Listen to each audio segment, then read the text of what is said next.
ajé o ògúngún ló sọ oníṣòwò kò tí ajé ti sọ ọmọ dẹrú ajé ti sọ ẹrú dọmọ bí a ti pè ọkọ ló ti dúró yìí ìwọ ọmọ wípé ọjọ́ tí làgìrì bàbá fojú kẹyàmọ̀ pọ́njọ́ náà ní ìdátẹnu rẹ̀ lẹ̀ mo fẹ́ kó kọjú sí ọ fẹ́ bá wọn lówó ọ fẹ́ bá wọn lọ́rọ̀ ìwọ náà sọ tẹnu rẹ̀. Mama, Charlie, abeg na. If na small change, make you no give me too na. Mama, make my face show, make my shoe shine, baba. Mama show face. rárá kí ló dé tó sọ brókì. Torí pé mo broke ni. ó sì sọ Yorùbá. Ó dà Adé. ó tó bá wọ̀ kó o sọ ò bá àsọ kutu wọ̀wọ̀ awo kò sọ náà bẹ́ẹ̀. Bóyá kẹ́ ẹ lọ Google map, ọ̀nà lè wà ń bẹ́ẹ̀ ti gbé. dákẹ́ èmi ẹ̀yin ìyá ẹ̀ là lọ́rọ̀ bàbá là kí iye ni kí ló dé èmi ló ṣẹlẹ̀.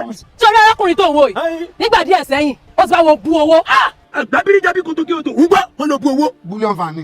Ṣé mo rí owó gan ni? Àní ìrì owó. Ṣé tí ò rò owó ṣé yóò gbowó ni? Ìrì ẹ máa bá mi kọ́. ajé ó lóun ò bu owó. ó ti gbàgbé ni nígbà tó wà ní JSS1 lọ́dún díẹ̀ sẹ́yìn. Hello everyone, my name is Ozain and I'm here to support the motion that says education is better than money. Education is the best legacy. Money is the root of all evil. One poor educated man is better than 100 illiterate rich men. Money, if you can hear me, you are very useless.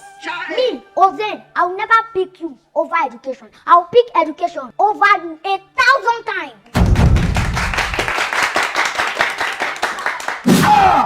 ìwọ náà ṣe àwọn òrìbó òbúkú ní òkúkú. Àní nǹkan táwọn àti wá sọ pé kí n sọ ni èmi kọ́. Àǹtí wa ló sọ kí n sọ pé ẹjọ́ bá ń bẹ̀ wọ́n náà. wọ́wọ́ Ẹ bá ti Adé. Ṣé bí English la fi sọ debate n bò ló ṣe yé wọn?